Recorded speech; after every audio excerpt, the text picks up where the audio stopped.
controlling our kids. We know it certainly becomes harder as they get older. So it raises the question, how much control is too much? Joining us now is Dr. Laura Saunders. She's a psychologist at the Institute of Living with Hartford Healthcare. You know, Karen and I were reading some of this. I was reading some of this, Doc. This is a big one. Psychological control. It doesn't sound too good to me. Hello, friends, and happy Wednesday. Happy Wednesday. So, yes, and I'll tell you a little bit of the origin of where this topic came from. So my daughter has her license, and I saw her drive off without me in the car, and I said to myself, I have no control.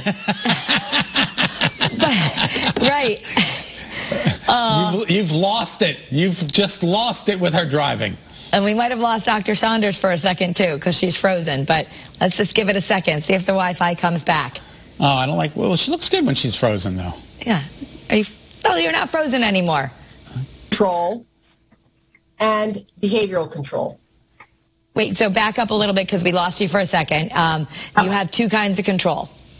Psychological control and behavioral control. So psychological control is and actually I do see folks like this in the work that I do, parents who've tried to control their thoughts, behaviors, opinions, ideas, and feelings. It's more sort of what we would think of like cult-like, but it happens a lot more than you would think. That's different than behavioral control. Behavioral control is setting limits, having boundaries. You know, these are the expectations for you. You have a curfew, so doing things like that, that's behavioral control.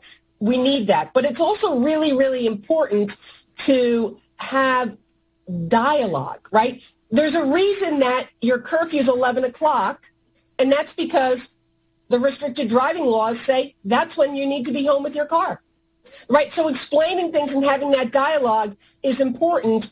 Gone are the days where do as I say and don't ask any questions, because kids just rebel against that. So it's I'm the adult, these are my limits, but this is why. So there's a little bit of a difference, you say, that we need to be thinking of restraint versus command. And I think it's also, we grew up with because I said so, and that was the way it was, and it just doesn't work anymore.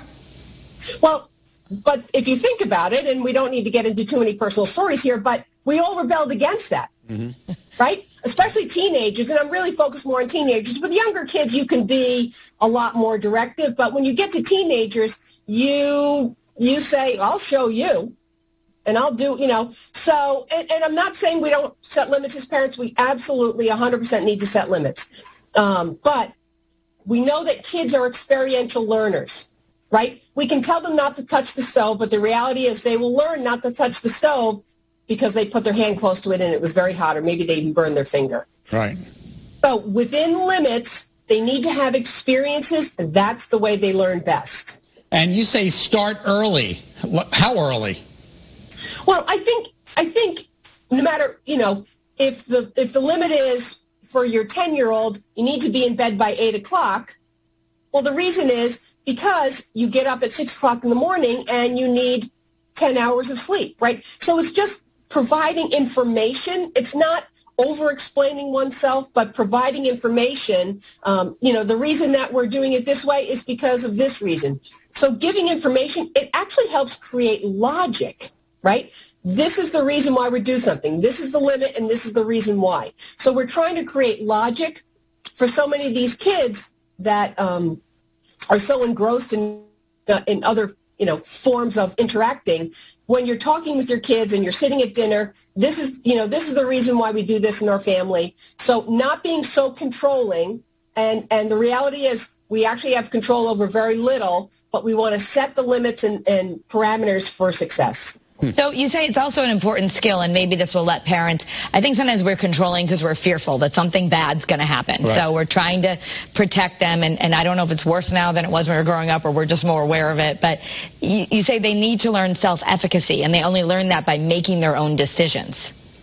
Right. There has to be some amount of, whether for younger kids, whether you wear green pants or blue pants really should be your decision, right?